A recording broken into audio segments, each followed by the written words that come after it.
Hello, I'm James Cridland, the radio futurologist, and every week or a couple of weeks or so I write a newsletter which is all about radio and the future of radio and international radio trends and all of that, and this is the podcast version for people like you who can't be bothered to read. This is Saturday the 16th, no it's not, it's January the 16th, 2023. Happy New Year. Yes, there's no editing on this podcast. Yes, not doing any of that. This is all about the big AM switch off, which is gathering pace in the UK. Firstly, though, a beautiful picture from the Gold Coast hinterland, which you should really go and have a look at, james.crit.land. Anyway, the UK continues its effective switch-off of the AM waveband. The station I knew as Virgin 1215, more latterly Absolute Radio, comes off AM this month in the UK. And after working for Virgin for a number of years, it's quite sad to see the AM signal go. In the same press release, the first station I worked behind a mixing desk for, the station I knew as Classic Gold West Yorkshire on 1278 and 1530, will also be turned off. The first commercial radio station I ever listened to at home, which I knew as Signal Radio 257, is also being turned off, and the first commercial radio station I listened to while being stuck at school, Radio Tees, also on 257, will also see the big switch off by the end of this month. It's almost as if Bauer is doing this personally. No wonder though, really. According to a government official, AM radio in the UK has about 2% of UK radio's listening hours, yet costs 35% of radio's electricity costs. It's eye-wateringly expensive to be on AM if you just look at the power costs alone. Adam Bowie knows more than most. He's blogged about the intricate details of one of the UK's special INR analogue licenses coming off the AM band. He suggests it's a healthy six-figure sum to broadcast a national radio station on AM. And he's right. It's very expensive. Stephen Goldstein, blogging from CES, notes that Tesla, Porsche, Audi, Volvo and Ford have all removed AM from their electric vehicles. Some suggest it's an interference issue, and I'm sure that that's probably part of the reason, although I would point out that my hybrid Toyota Prius manages AM just fine. But I also suspect it's just the cost of antennas and shielding.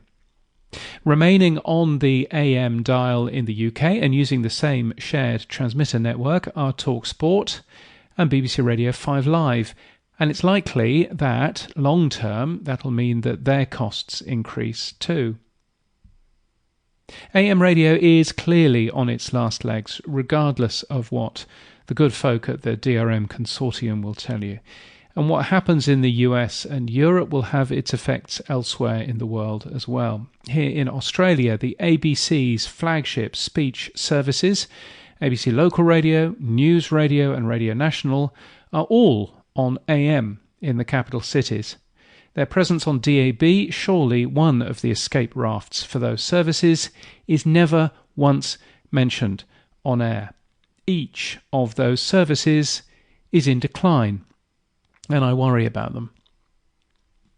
Interesting also to spot new frequency-free logos for Nine's radio services like 4BC in Brisbane and TGB in Sydney. I hope they'll be accompanied by the AM frequency in marketing, because I do believe that the AM frequency is still important to market, particularly for their audiences. But as a long-term change, it's one that, of course, makes sense.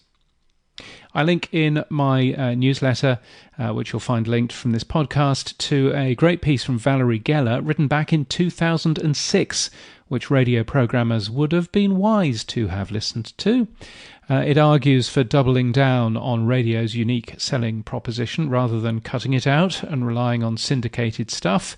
So basically, don't get rid of your local news and your local weather and your local traffic folk and just buy a service in. That's probably a bad plan. And talking about that, there's new data from Edison Research. Devices used when listening to audio in the home.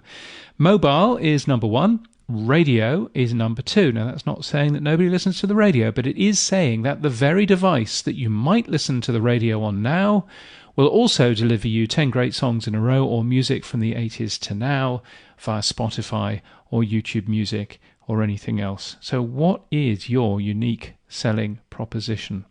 And I would probably suggest that we shouldn't be marketing radio on a music mix anymore. Now, often I will post lazy Buggles headlines where someone glibly tells us that radio is dead by quoting the Buggles at us, and it's especially prevalent in the tech press. So it's nice to read in the tech press an article called "Did Video Really Kill the Radio Star?", which makes the point that no, radio isn't dead, actually. Although, if you wouldn't mind, can we try to avoid convincing each other of this in radio conferences? One of the radio conferences that I was in last year started with, I think, 4 different speakers, all desperately trying to convince us that radio wasn't dead and is still very much alive. It's nice, but yeah, if you kind of have to say it. Yeah. Anyway, I've been enjoying grabbing some of my old blog posts from the backups and putting them back on the internet. And I blogged a fair bit from 2005 onwards.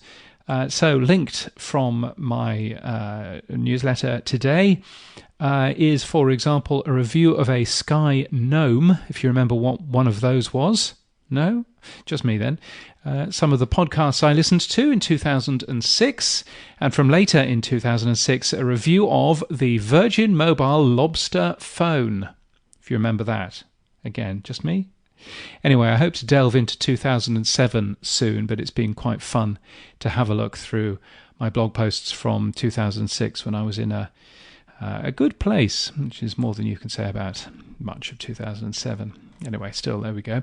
Thank you to Daryl Morris, who's bought me 3 coffees, which I didn't drink all on the same day. You'll be glad to know. Much appreciated, Daryl. Thank you. Thank you, too, to Richard Hilton, to James Masterton, and to Brunn Audio Consulting for your ongoing support of this newsletter and podcast. Very grateful to you. If you would like to support my work in any way, you can buy me a coffee. Become a member to give regularly, or just give a one-off coffee or 5.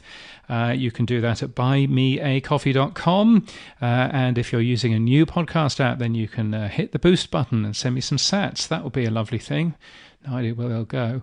But feel free to do that. Where would you do that? Yes, you want to go to podnews.net/new podcast apps to find out a little bit more about that. My professional website has more details about who I am or what I do and whether I can help you further. I will be speaking at Podcast Movement Evolutions in Los Angeles in early March. Then in late March, speaking at Radio Days Europe, which is in Prague, isn't it? Yes, that's right. In April, I'll be at the NAB show in Vegas, followed possibly by something in Berlin, although I still need to talk to somebody about that. So I should probably do that at some point. And what else am I doing? I'm doing something in May that I can't remember. Oh, yes, it's the podcast show in London. Looking forward to doing that. And in June, I'm doing something too. I tell you, something else in May is the New Zealand Podcast Summit, which I think is in May. So looking forward to doing that too. I should probably have, done some research into where I'm actually speaking. That would be helpful, wouldn't it? Be kind of quite handy. Anyway, I used to have something on my old website which would tell you where I'm speaking next. Haven't got that. I should probably get that sorted out at some point.